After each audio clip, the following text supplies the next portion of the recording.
Rosales Hernández.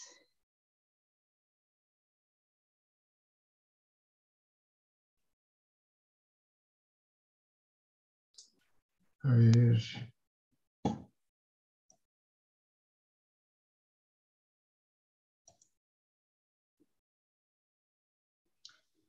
Ok. Juárez Hernández, Valeria.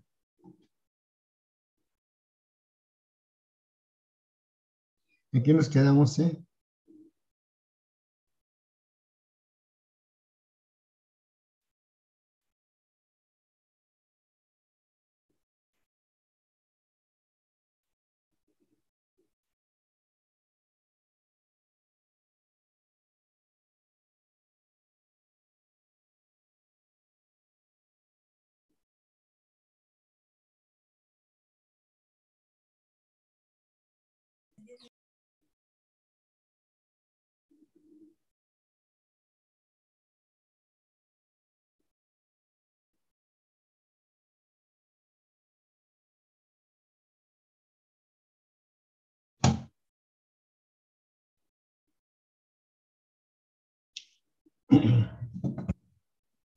A ver, Ortiz García, Jessica, ¿en qué nos quedamos, eh?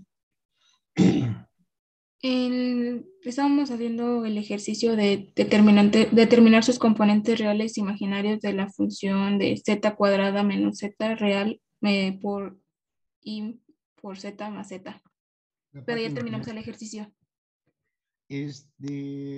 ¿Sí se terminó ese ejercicio o quedó por ahí pendiente?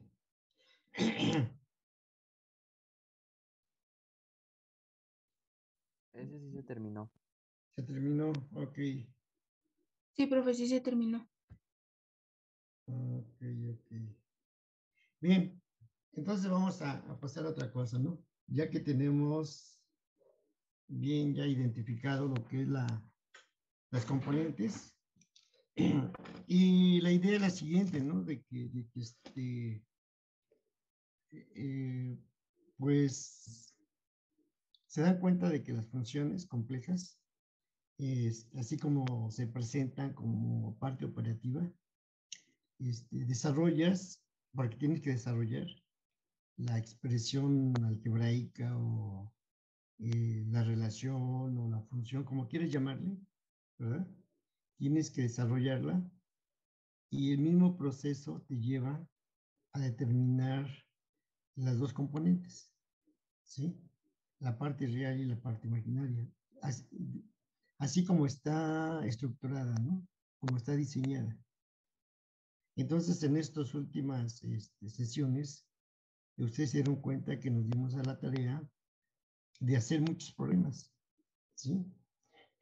Y era con la finalidad de que, por un lado, de que se practicara más las operaciones, ¿sí? Porque eso es lo que está pasando, ¿no? Te está reforzando más esas propiedades, si es que en algún momento las olvidaste cuando viste los números complejos, ¿sí? Bien. Entonces, en la parte de las funciones, que son únicamente relaciones matemáticas de todo tipo, ¿sí? Donde aparecen multiplicaciones, sumas, restas, divisiones, y formas trigonométricas, ¿sí? Como ya lo vimos. Entonces todo eso te ayudó para que ya pudieras hacer bien las operaciones, por un lado. Y por otro lado, era para que pudieras nuevamente determinar las componentes real e imaginaria. ¿Sí? Bien. Y la otra cosa era precisamente que te dieras cuenta de que ahora vas a trabajar de aquí en adelante, vas a trabajar con tus dos funciones componentes.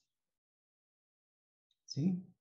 Pero en algún momento te diste cuenta de que esas funciones componentes pues ya eran conocidas para ti, ya las conocías como estructura, como una forma, digamos, su estructura natural. Ya las conocías, porque esas las conociste desde cálculo vectorial. ¿Sí? Esa era la finalidad, de llevar todo esto, para que tú te dieras cuenta de que ahora ibas a trabajar precisamente con esas dos componentes, ¿sí? La parte irreal y la parte imaginaria de cada función que se te presentara, ¿sí? Entonces, espero que a partir de hasta hoy ya no tengas problemas en hacer esas operaciones, ¿sí? Cuidando signos, cuidando propiedades, etcétera, etcétera. ¿Sí? Bien. La segunda etapa, o la etapa que viene, es precisamente un análisis de las funciones más puntual, digamos, desde el punto de vista de su naturaleza, ¿sí? Y desde el punto de vista de su naturaleza, como funciones, es precisamente ver el comportamiento de una aproximación, ¿sí? Ya habíamos comentado anteriormente que casos especiales cuando teníamos una función racional, ¿sí? Y nos dimos cuenta que había ciertos puntos donde la función no está definida. Y esos puntos donde la función está definida se les llama puntos singulares o singularidades, ¿sí? Entonces, bueno, por ahí en el intermedio del corte, voy a buscar un archivo que tengo por ahí y para que ustedes se den cuenta de, ¿cómo se llama?, del comportamiento de una función, de los dos puntos importantes de una función, ¿sí? Y esos puntos importantes son los puntos regulares y los puntos singulares, ¿sí? Y los puntos singulares, es lo que nos lleva precisamente a definir lo que son las singularidades. Y las singularidades nos llevan a clasificar tres tipos, digamos, ¿sí? Por un lado, tiene la característica de que sea una singularidad aislada. Después voy a comentar más con respecto a esto. Después, viene las otras características que son precisamente removibles, esenciales, y lo otro que son los polos. Y los polos van a ser de mucha importancia para ustedes, ya lo había comentado anteriormente, ¿sí? Entonces, cuando tiene la presencia de una singularidad, de un punto donde la función no está definida, ¿sí? Y entonces, dices, no importa que la función no esté definida, me puedo aproximar a ella. Y el hecho de aproximarte a ella, pues ya estás en el concepto, en la idea de lo que son los límites, ¿sí? Entonces, nuestra etapa siguiente de estudio es plantear el problema de límites, las consecuencias que él tiene, ese concepto, y una de las consecuencias, pues ustedes saben que es la continuidad y las derivadas, ¿sí? Pero no creas que esto se te va a hacer tan difícil, ¿sí? Como ya mencioné anteriormente, esto ya lo conoces, ¿sí? Entonces va a ser, pues como quien dice, pues algo que vas a repasar nada más, ¿sí? Vamos a reforzar esas ideas, ¿sí? Pero las consecuencias de la idea de límite, ¿verdad? No me interesa la parte operativa porque ustedes ya la saben, ¿sí? El concepto y la definición, pues ya ustedes también la conocen, ¿sí? Lo que interesa es precisamente las consecuencias. Y las consecuencias me llevan precisamente a lo que es la derivada. Pero ahí va a haber como le dicen ahora, ¿no? Las formas de expresión. Ahí va a haber un punto de quiebre en el concepto de la derivada, ¿sí? Porque ya no es la derivada la que tú estás acostumbrado a pensar. Cuando tenías las funciones reales de una variable real, pensaste en la derivada como la pendiente, ¿verdad? De la recta tangente a la curva de la función en un punto, ¿sí? Por un lado, la idea puntual. Y la idea general es que te está generando una nueva función que se obtiene a través de un proceso de límite de una función conocida. Y esa nueva función le llamaste la derivada, ¿sí? Entonces tenías al menos tres este, conceptos de lo que es la derivada de una función real. Y uno de los conceptos, bueno, una de las ideas era precisamente desde el punto de vista geométrico, la pendiente de la recta tangente, ¿sí? La otra idea era desde el punto de vista físico, que era precisamente la velocidad y la aceleración, ¿sí? Acuérdate cómo te lo definieron. Y la otra era precisamente desde el punto de vista funcional, ¿sí? Como la creación de una nueva función que le llamaste la derivada y se acabó, ¿sí? Bien. Y cuando viste en cálculo vectorial ese tipo de funciones, ya se extendió más tu idea. Y ahora veías ya no rectas, tangentes. Ahora veías planos tangentes a una superficie, ¿sí? Y eso fue lo que viste en cálculo vectorial, toda esa parte. Gradientes, divergencias rotacionales y todo lo demás, ¿sí? Y tenían que ver todo esto precisamente con las derivadas con respecto a una variable o con respecto de la otra, o de las otras más bien, ¿sí? Porque ahí consideraste no únicamente funciones de dos variables, sino de tres, de cuatro y hasta de n variables, ¿sí? Y pudiste hacer derivadas con respecto a una variable, otra variable, otra variable, otra variable. Y esas derivadas le llamaste derivadas parciales, ¿sí? Y también te diste cuenta de que las reglas que operan en esas derivadas parciales, pues ya las conocías desde antes, ¿sí? O sea que para ti ya no hubo problema en eso. Si aprendiste bien tus reglas de derivación y las propiedades, ¿sí? Que son generales, entonces yo creo que no tuviste ningún problema, ¿sí? Bien. Entonces, ahora nuestra derivada que vamos a ver en funciones complejas va teniendo esa tendencia, digamos, ¿sí?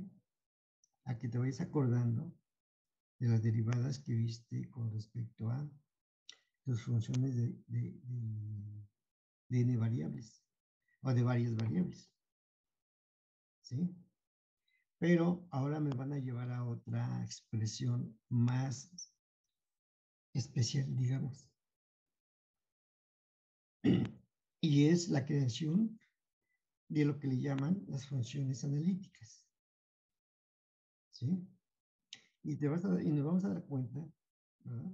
Posteriormente, eso ya lo vamos a hacer allá en la escuela, si es que ya no hay otros cambios por ahí, de que eh, ese concepto que vamos a definir de funciones analíticas, ¿sí? Tiene mucho que ver con la creación o el estudio de las integrales complejas, ¿sí? Entonces va a haber por allá en las integrales complejas, vamos a tomar algunos resultados importantísimos, ¿sí? Y eso te va a llevar precisamente es entender bien lo que es una integral compleja y cuál es su significado. ¿Sí? Esa es la idea. Pero hay cosas que por su delicadeza y su importancia, digamos, sí me gustaría verlas allá pues ya en el salón de clase, ¿no? Acuérdense, hoy en nuestra última participación vía este medio en línea, ya no nos vamos a ver hasta regresando el 25 de abril, ya nos vemos allá en la escuela. Acuérdense que el salón que tenemos, si es que no hay otro cambio, anótenlo por ahí, los que están por ahí, los 21, nos toca en el 4304, salón 4304. Quiere decir edificio 4, tercer piso, salón número 4. ¿Sí? Entonces, por allá nos vamos a ver ya regresando, porque los temas nuevos que vamos a presentar ya requieren de una, pues ahora sí, de una presencia ya más cercana. ¿Sí? Por su importancia y por su delicadeza que tienen esos temas, ¿no? Desde el punto de vista conceptual. ¿Sí? Pero hay cosas que sí podemos recordar, acuérdense, ¿sí? Y de cálculo vectorial, y voy a retomar esa idea, ¿sí? No va a haber otra forma. Pero si abres tus cuadernitos de tu cálculo vectorial cuando definieron los límites, y cuando definiste los límites de las funciones reales, ¿sí? Entonces, te vas a dar cuenta que es la misma definición, el mismo concepto, ¿sí? Déjenme comentarles aquí en el pizarrón esa parte, la importancia que tiene cada uno de ellos, ¿sí? Y y ya presentar lo que es el límite de una función compleja. Pero eso ya lo voy a, digamos, como una consecuencia natural e inmediata, lo vas a entender claramente. ¿Sí? Bien.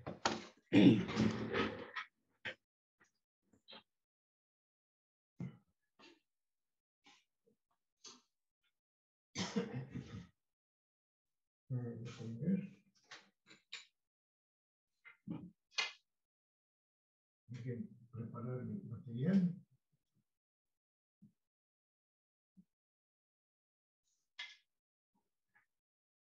Bien, entonces, sin más, voy siempre a considerar dos planos complejos, acuérdense. ¿Sí?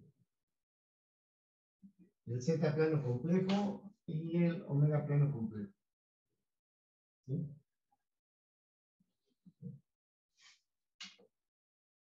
Digamos que por aquí tengo la parte real, la parte imaginaria de ambos planos complejos. ¿Sí? Digamos. ¿Sí? Sí. Cuando vimos el concepto de funciones, ¿no? Aquí tengo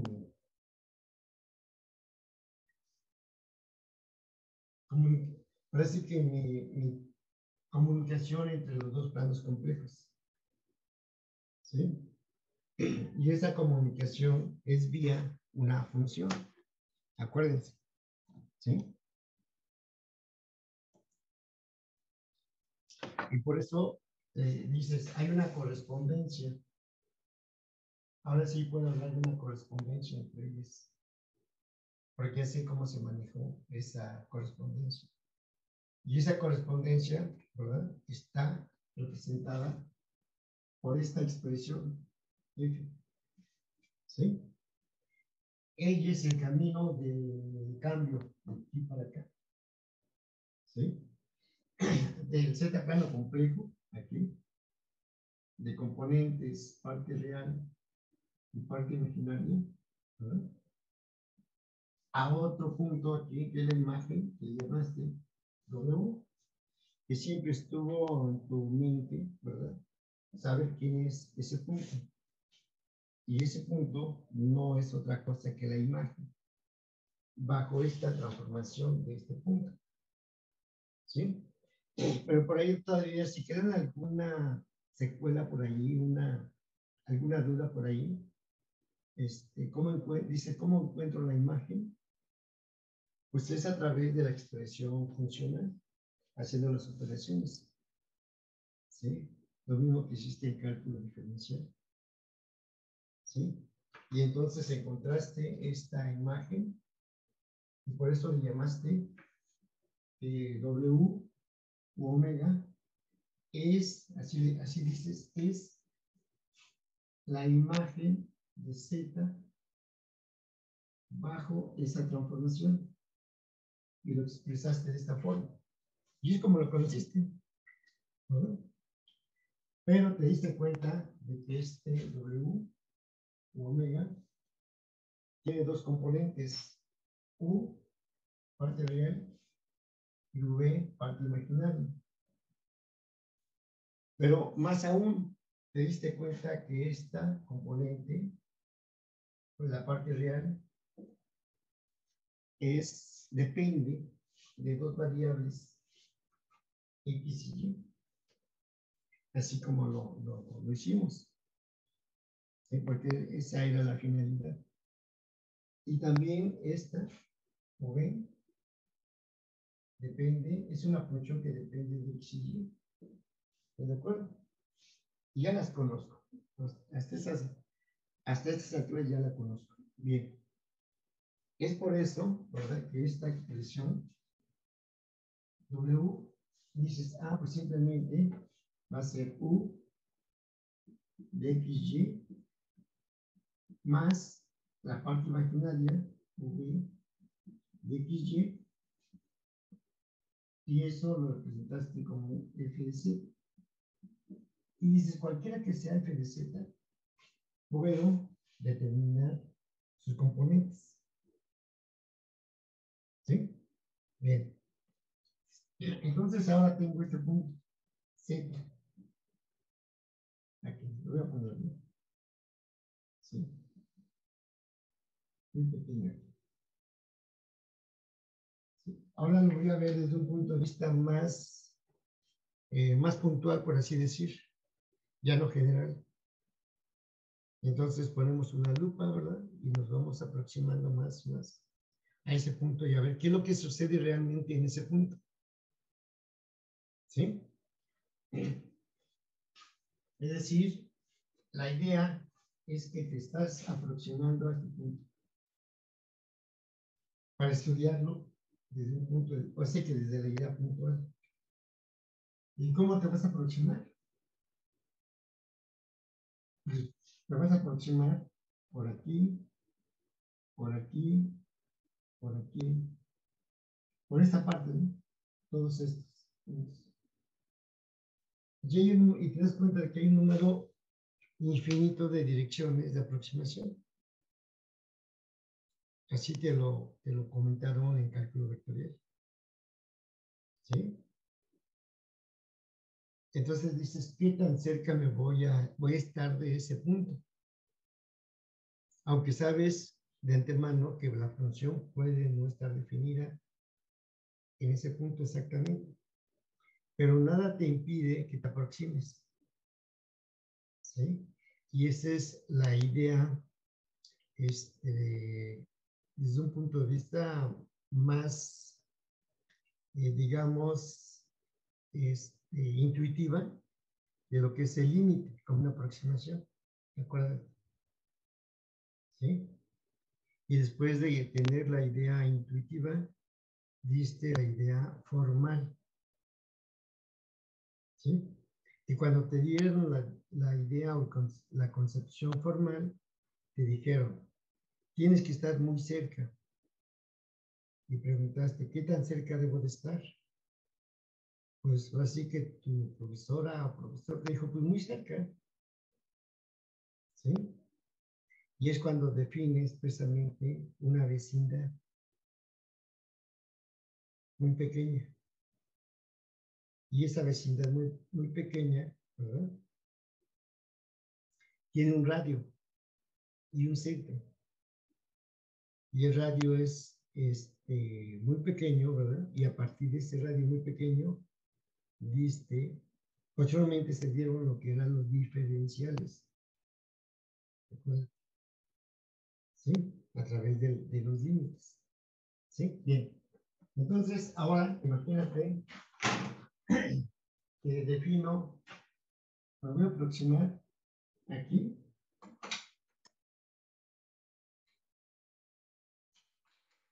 Y estoy dentro de una vecindad. Así. ¿Sí?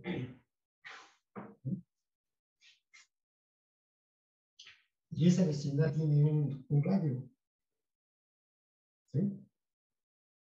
Y por ahí hay un resultado muy bonito que dice que cierto tipo de transformaciones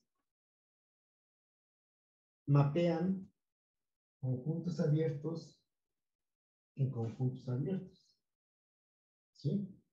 Entonces, así como definí este punto Z de componentes X y Y, así defino su imagen de componentes parte real y parte imaginaria, ¿verdad? Entonces, si voy a tomar cada punto de aquí, alrededor de este punto fijo, también puedo tomar otra vecindad aquí. ¿De acuerdo? ¿Sí? Bien.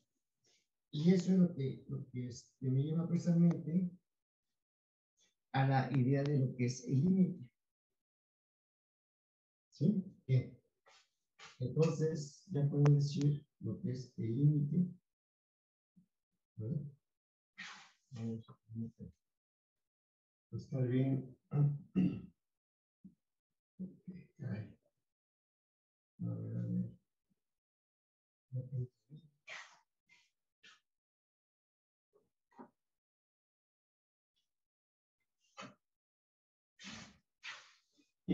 ver, esto.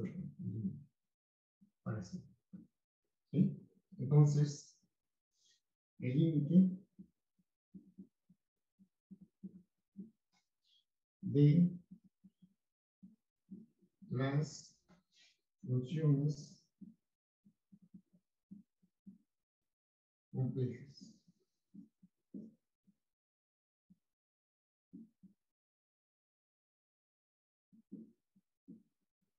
¿De acuerdo? ¿Sí? Bien. Entonces, había comentado, ¿verdad?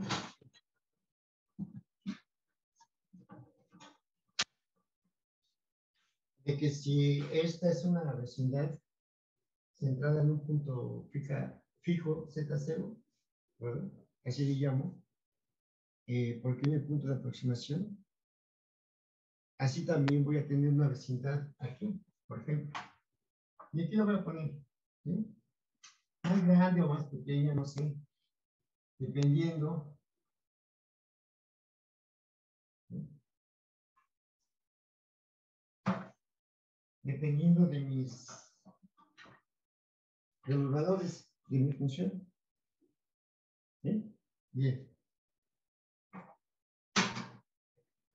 Entonces, como ya conozco mi punto Z de componentes X y Y, ya conozco su imagen, ¿verdad? Entonces me empiezo a aproximar a este punto fijo, Z0. ¿Sí? Y ponemos lo siguiente. ¿Sí? Dice, sea Z0, ¿verdad? Igual a X0 más y 0. ¿Sí? Un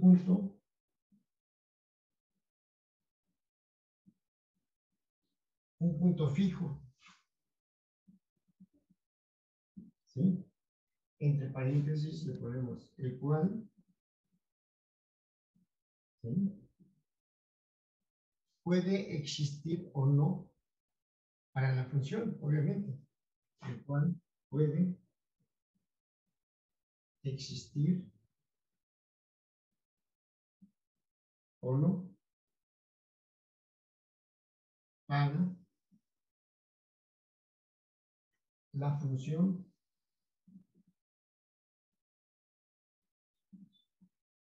f de z. ¿Sí? ¿Están de acuerdo? Porque puede haber puntos para una función racional, ¿verdad? Puntos donde la función no está definida. A eso me refiero. ¿Sí? Pero como dije anteriormente, eso no quita la idea de que te puedas aproximar. ¿Sí? Bien, si a z0 igual a x0 más y0 un punto fijo. ¿Sí? Tal que z0 está contenido, ¿verdad?, en un dominio, y ese dominio llámale omega, así. ¿Está de acuerdo?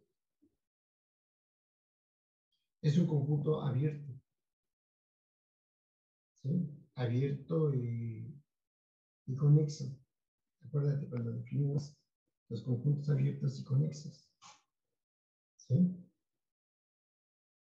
Y esos conjuntos abiertos y conexos, que son de una sola pieza, acuérdate, dije, este va a ser el dominio de una función. ¿Sí? Bien. Tal que z0 está contenido. ¿Verdad? Entonces, se dice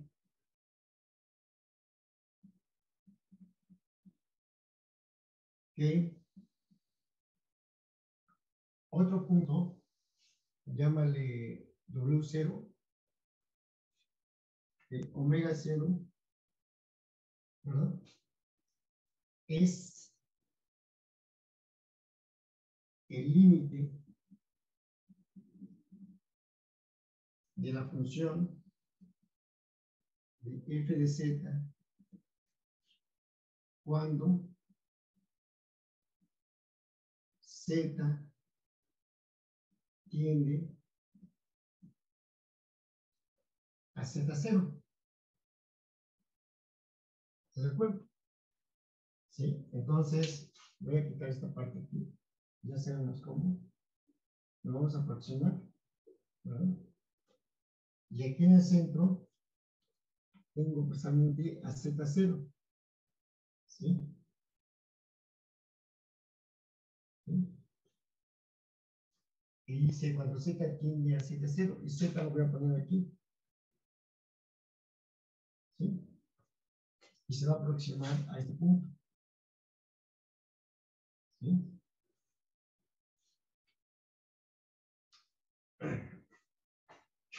Y dice lo siguiente. Cuando z tiende a z0. Esto es, ¿sí?, el límite cuando z tiende a z0, ¿verdad?, de f de z. ¿Sí? El límite de f de z cuando z tiende a z0. ¿Sí? ¿Y qué entendemos con todo esto? ¿Sí? Si te das cuenta, es la misma que tú escribiste o que tienes en tu nota de los límites de una función real y también de una función de una variable o de varias variables. ¿Sí? Ya vamos a cortar esto y luego vamos a meter aquí otra vez.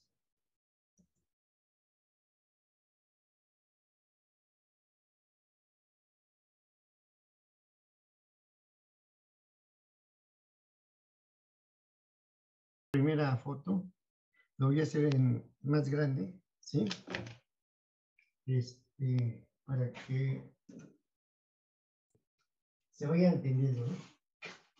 Entonces, acuérdense, ¿no? Que aquí tengo un punto fijo. Lo voy a tomar así, en grande aquí, para que se alcance a percibir bien esta idea, ¿no?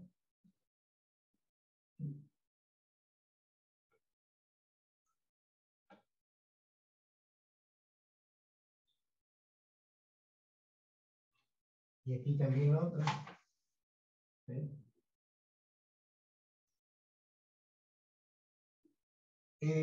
Para efectos de claridad, ¿verdad? Lo tomo de esa forma. Casi iguales, digamos, ¿no? ¿Sí? Y aquí tengo el punto fijo, Z0. Y tiene componentes, ¿sí? Real, X0, ¿sí? Y Y0, así. X0, Y0, y aquí tomo Z, cualquiera, ¿sí? Me voy a aproximar de Z a Z0, pero Z tiene componentes real, X0, perdón, X, y componente imaginaria, X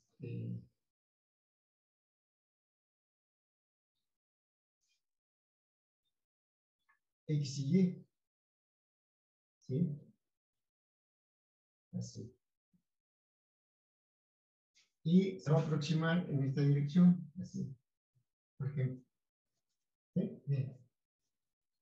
Pero resulta que cuando Z se aproxima a Z0, ¿sí? Así también tengo la imagen de Z0 que le llamo W0, ¿sí? Y la imagen de Z que le llamo F de Z, ¿sí? Así. Entonces dices, cuando Z se aproxima a Z0, viendo el triangulito que formas aquí, de ambos lados, entonces X se aproxima a X0 y Y se va a aproximar a Y0. Es decir, parte real con parte real y parte imaginaria con su respectiva parte imaginaria. ¿Sí?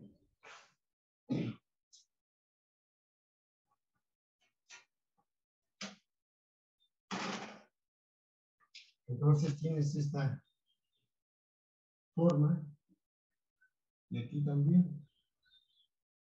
¿Sí? Pero cuando Z se aproxima a Z0, recuerda que aquí hay una función F, ¿verdad? La imagen F de Z, la imagen de Z, y omega 0 o W0, la imagen de Z0. ¿No? Entonces escribes que W0 es igual a F de Z0. ¿De acuerdo? Y F de Z, ¿verdad? Es la imagen que se puede llamar W1. W es igual a F de Z. Este punto. W. ¿Sí? ¿Está de acuerdo? ¿Sí? Así como lo hemos indicado. Pero te das cuenta, ¿verdad? Aquí lo voy a poner.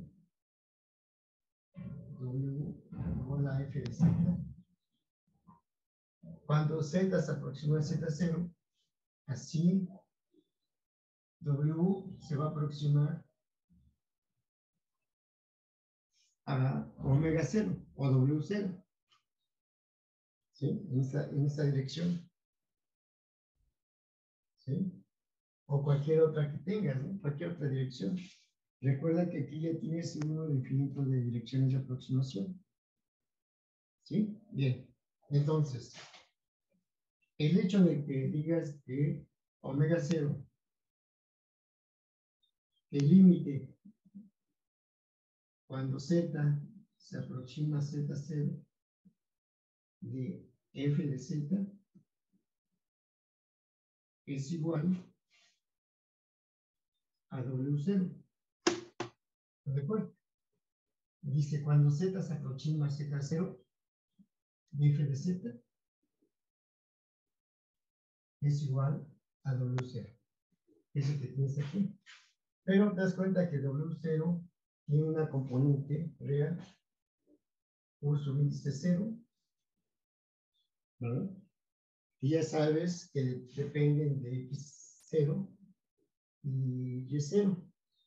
Y también la parte imaginaria que llamas V su índice 0.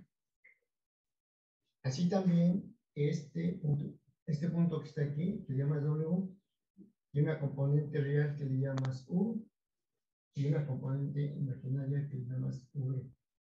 ¿Sí?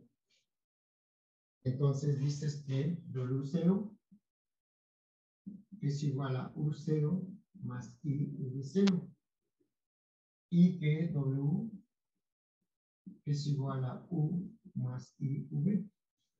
Únicamente estoy ahí indicando los puntos que le corresponden, ¿verdad? Pero esta es la idea. Se dice que omega 0 es igual, es el límite de f de z cuando z tiende a z0. Escríbase, dice, hasta los libros te dicen, escríbase de esta forma. El límite de f de z es igual a omega 0 cuando z tiende a z0. ¿Sí? Y después te pone otras, la definición formal. Y dice, esto se cumple, dice, si para todo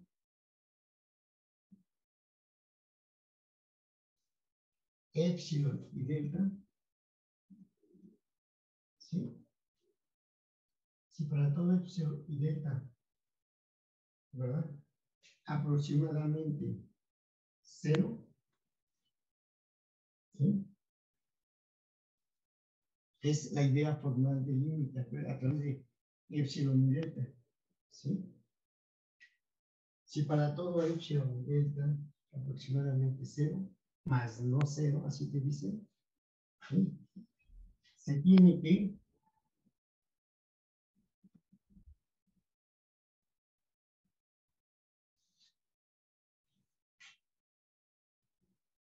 f de z menos w, 0 es menor que epsilon, siempre y cuando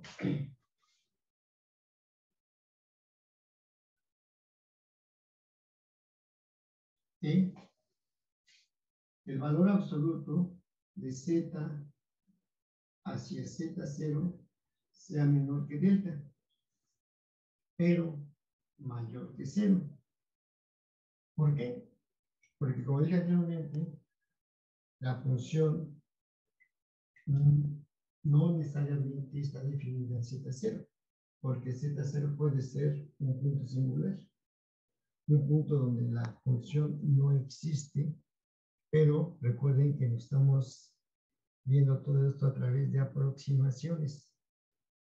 ¿Sí? Bien. ¿Qué quiere decir esto primero?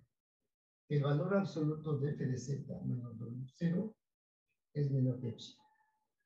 Esto que está aquí es una vecindad, centrada en W0 y de radio epsilon, acuérdate, ¿sí?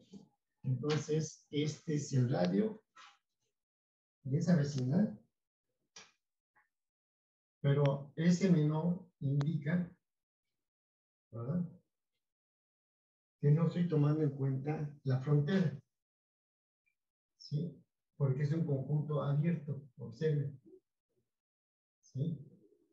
Entonces, lo pongo de esta forma, ¿sí? Y este es precisamente epsilon. Ese epsilon es el radio, ¿sí? Este es epsilon, ¿sí? Y el otro dice z menos z0, acuérdate, valor absoluto, no es otra cosa que una circunferencia centrada en z0 de radio delta, ¿sí? Pero dice, debe ser mayor que 0. O sea que este punto que está aquí posiblemente no existe, es decir, tenemos un hueco, ¿sí? Entonces, dices, este es el radio de la circunferencia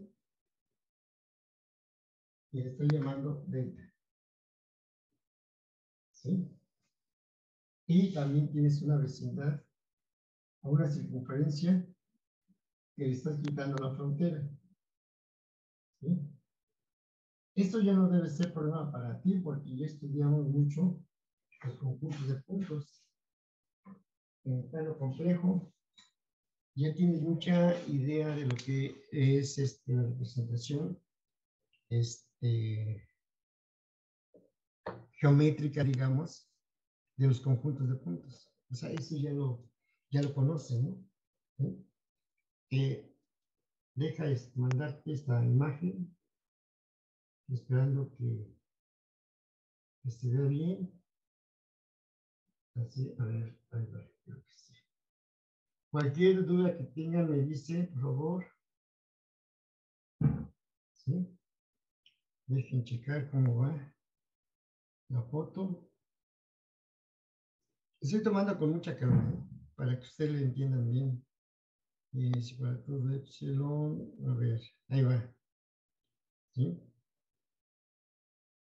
A ver, tú me dices, Liliana, creo que sí. ¿Dónde estás? Aquí.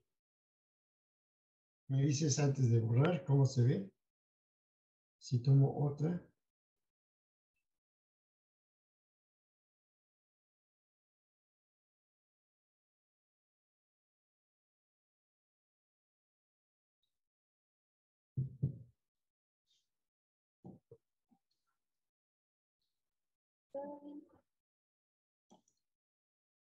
¿Se ve bien?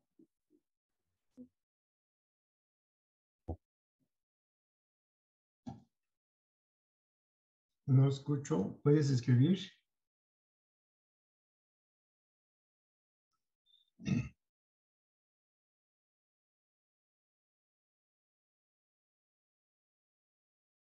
A ver, ok, a ver.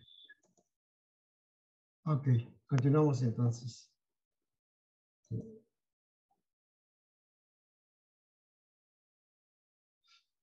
Eh,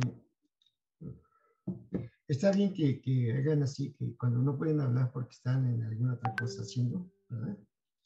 Pueden estar a lo mejor en la biblioteca, ahí en el, no sé dónde, y no puedan hablar, pues sí pueden escribir, ¿no? ¿Sí? Pero eso ya va a cambiar, acuérdense.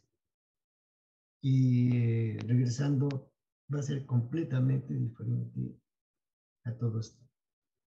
¿Sí? Bien. Voy a borrar entonces esta parte, ¿sí? Y me quedo ya con la idea, el concepto del límite. ¿Sí? Profe, ¿Sí? yo tenía una duda en cuanto a la simbología que había puesto bueno, en la nota. Ya ve que tenía como una S cerrada. ¿Eso qué significaba? ¿Una qué? ¿S cerrada? Ajá, al final de la nota. Al final de la foto. Sí. Deja checar.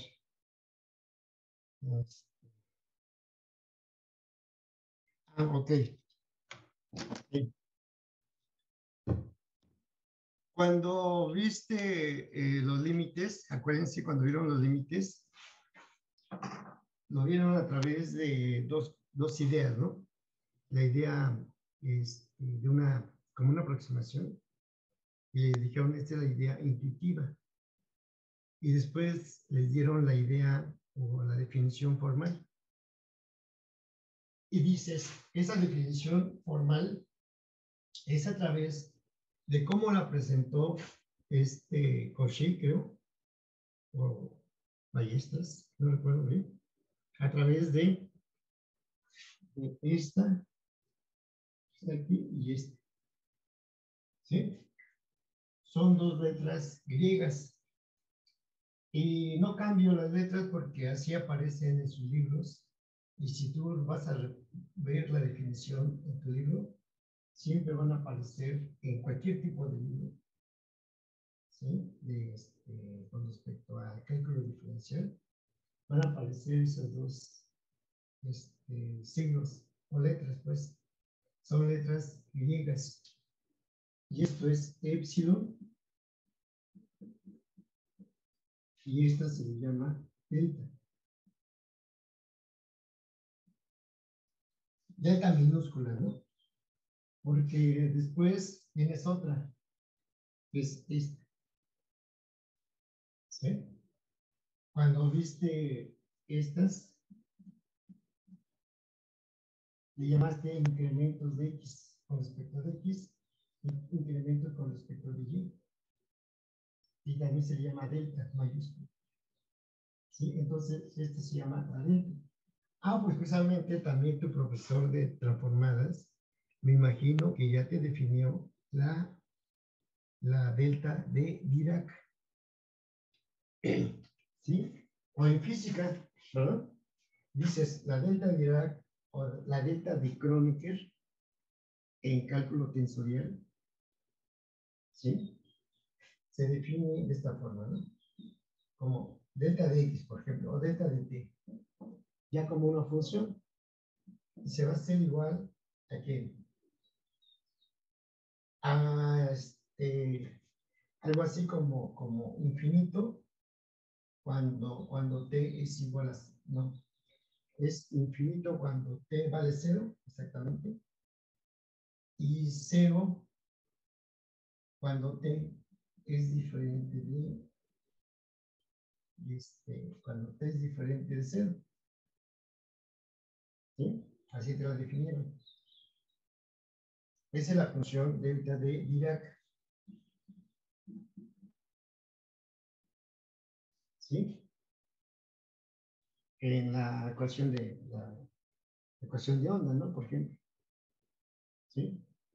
Esta es precisamente para definir los pulsos que se da mucho en señales, para muestrear la señal. ¿Sí? Es un pulso de relación infinita. En el origen, cuando t vale 0 es infinito. Así, dice cuando t vale diferente de 0 es 0. Y la definen así, ¿no? ¿Sí?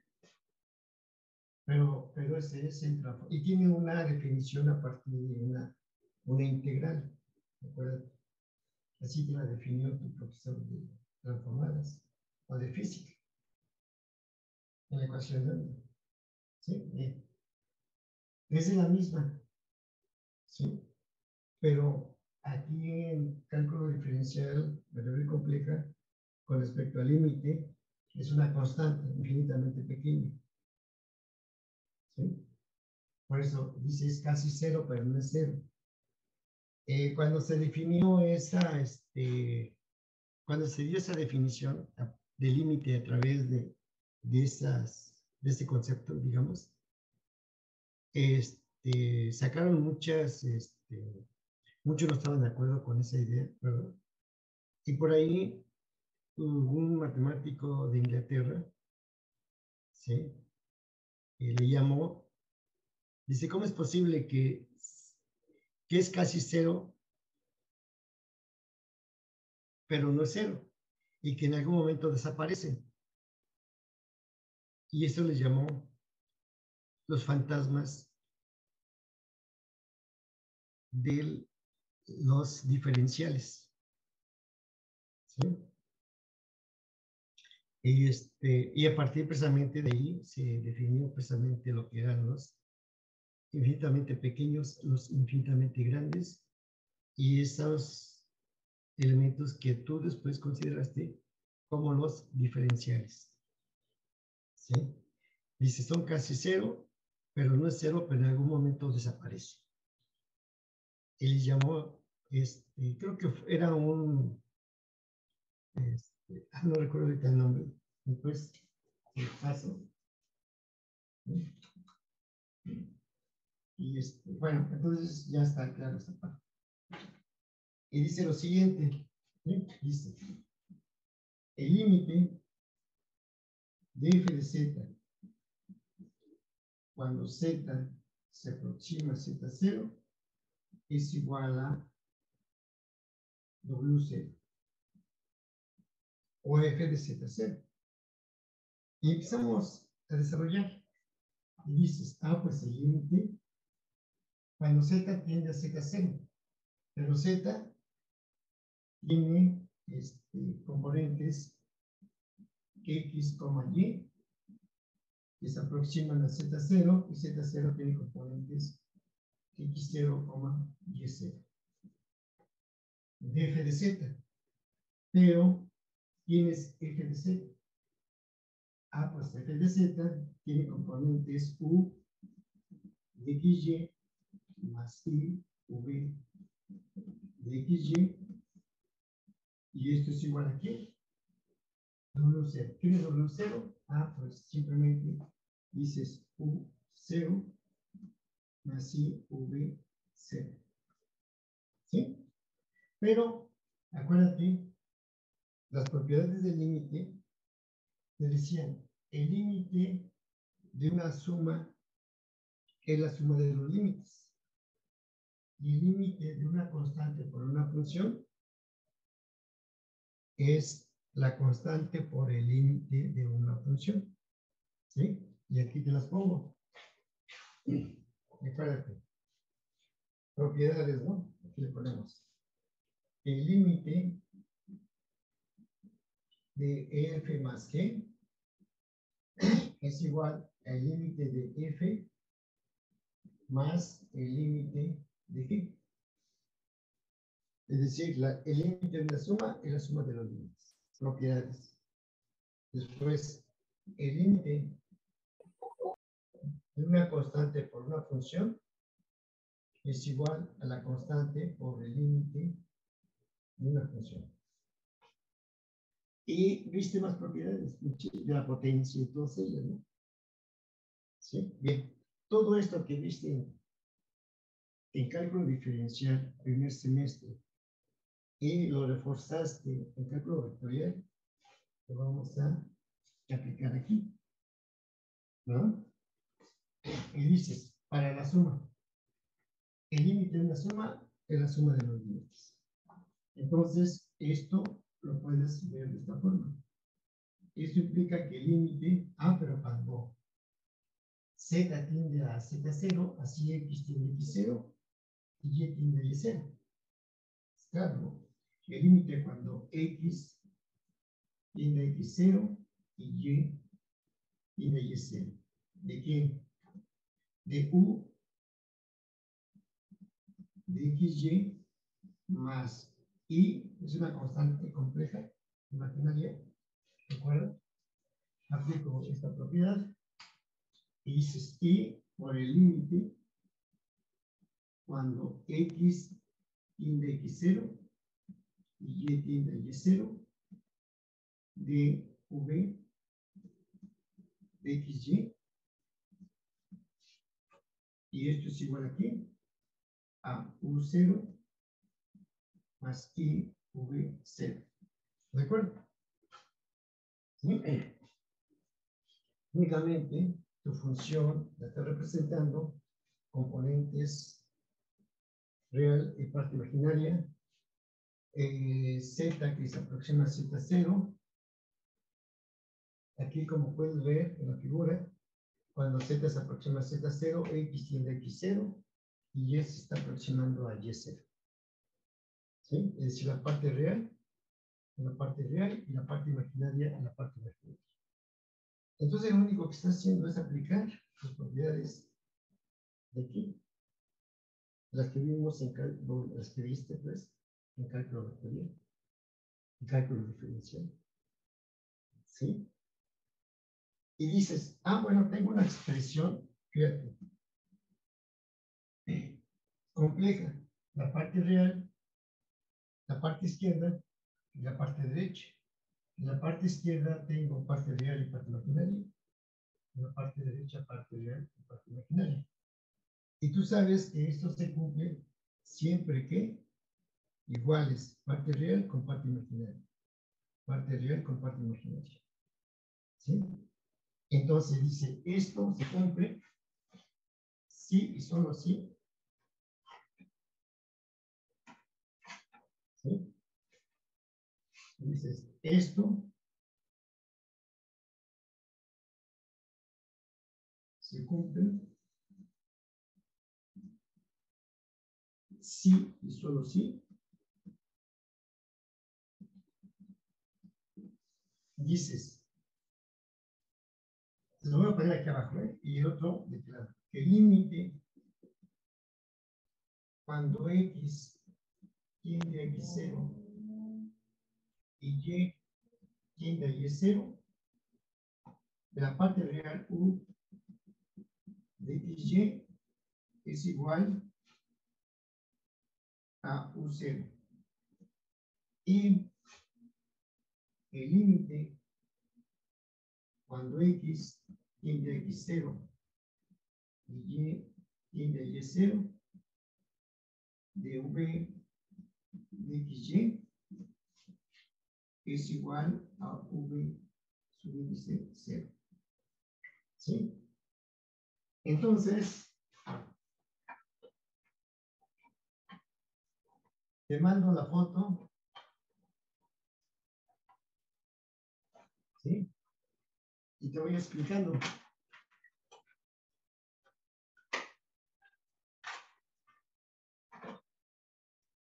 ¿Sí?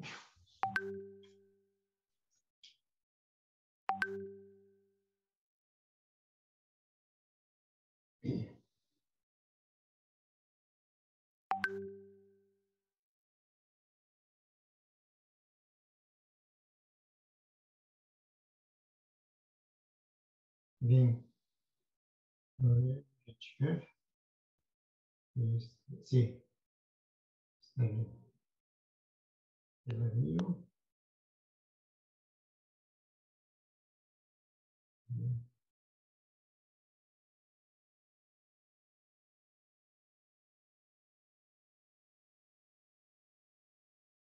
¿Ya la envié? ¿Sí? Te voy explicando.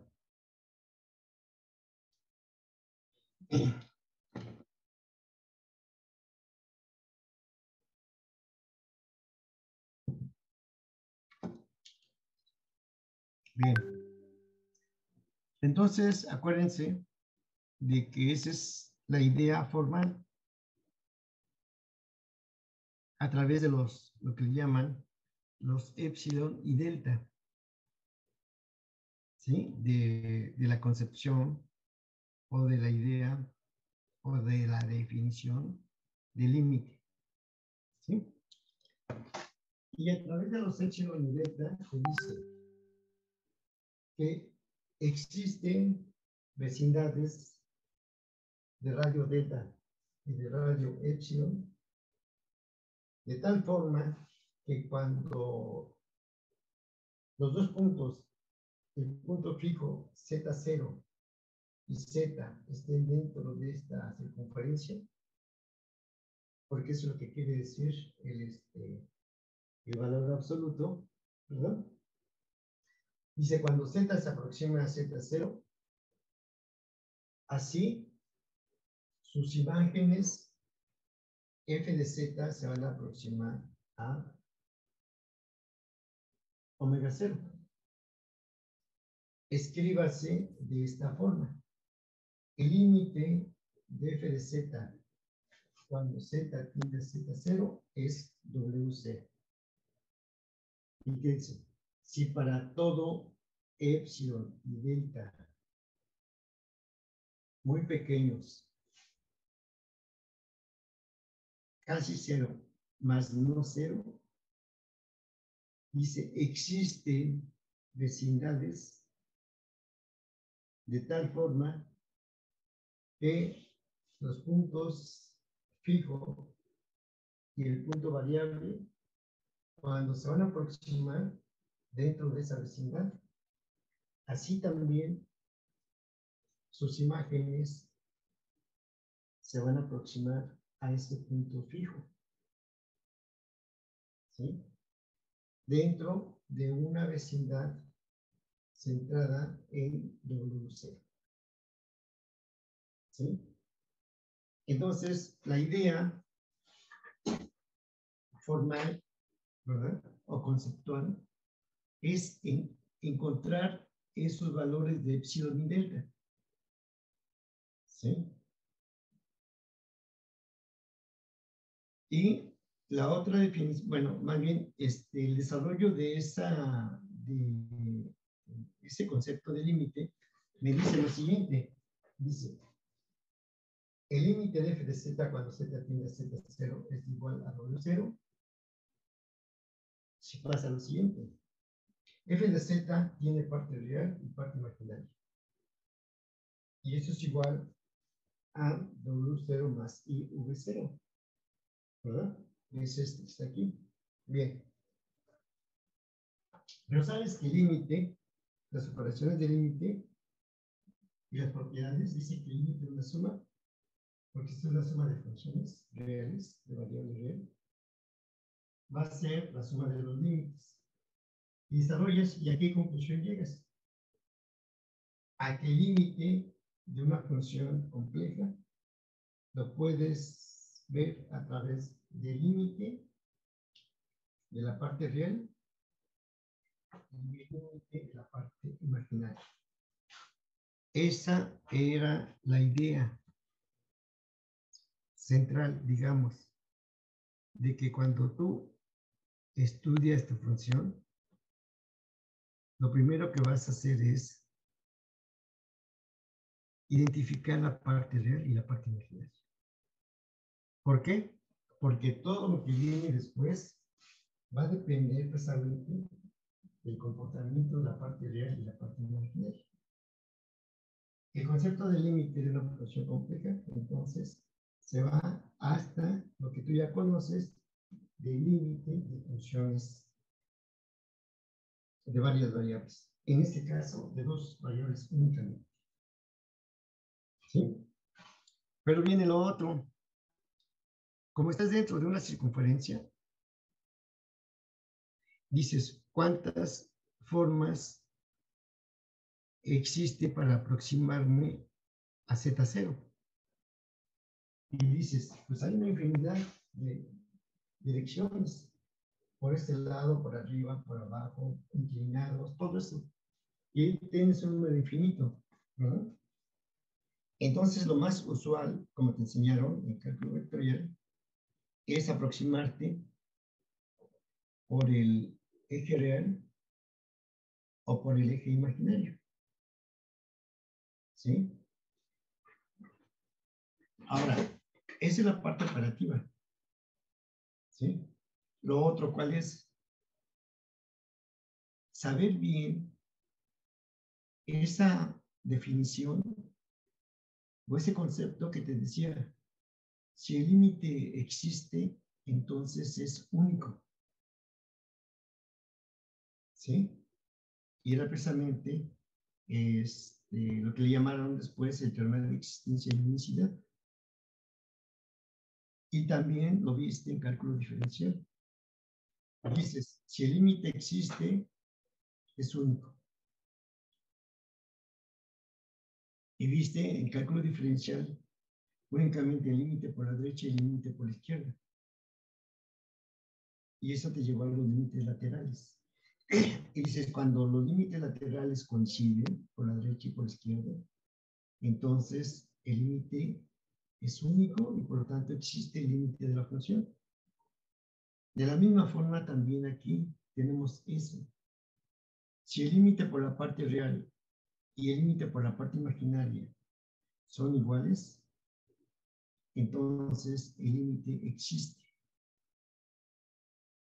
¿Sí? Si el límite, esos límites son diferentes, entonces podemos decir que el límite no existe. ¿Sí? Es la misma historia.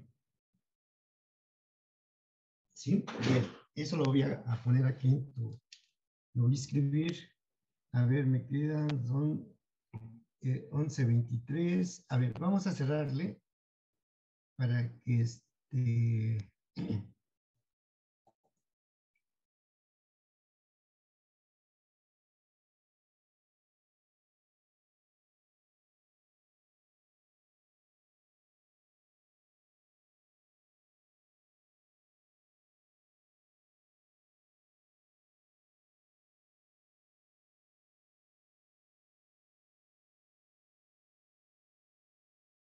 únicamente es hacer las operaciones. ¿Sí? Y y eso quedaría para regresando el día 25. Ya expongo esos problemas, pues, ¿sí? Para que vaya quedando más claro toda esta parte. ¿Sí? Entonces, recuerden que esta es la parte operativa y eso lo puedes hacer, ¿no? Sin ningún problema. ¿Sí? Le voy a escribir lo siguiente. Dices, para calcular el límite de una función compleja, escríbalo. Para determinar el límite de una función compleja f de z, ¿sí? Determine el límite de la componente real e imaginaria. ¿Sí? Determine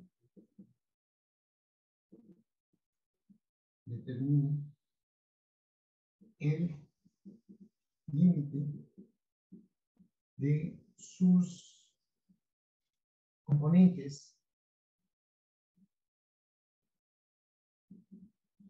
real e imaginaria. ¿Sí? Usando dos aproximaciones. ¿Sí? Usando dos direcciones de aproximación. La aproximación. ¿Sí? Lo ponemos así. Primero, cuando x tiende a x0 y y es igual a 0, ¿verdad? Es decir, por la parte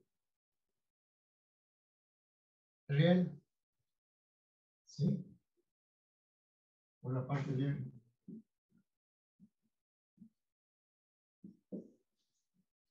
Y lo otro, cuando y se aproxima a y0 y x igual a 0. ¿Sí?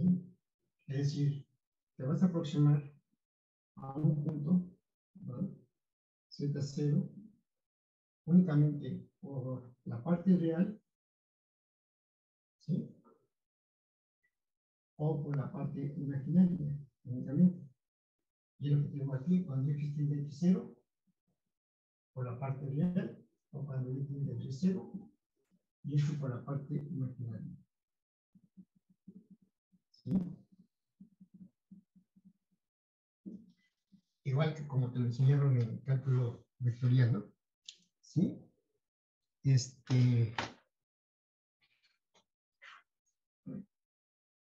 Dices, estos pueden ser diferentes. En tal caso,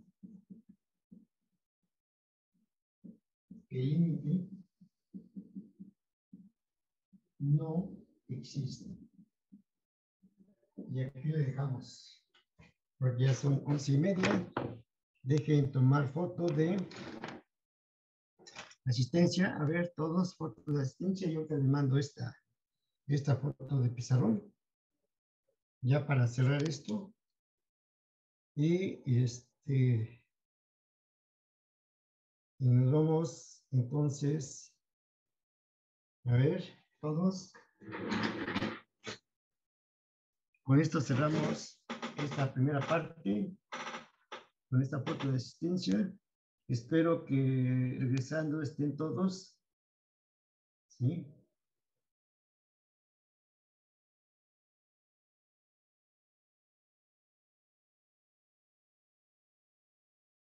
Listo.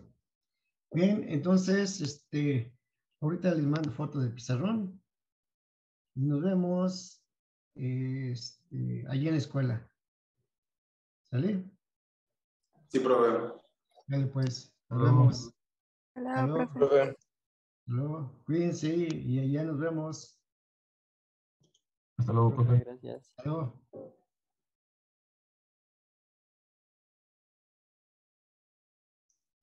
Cerramos.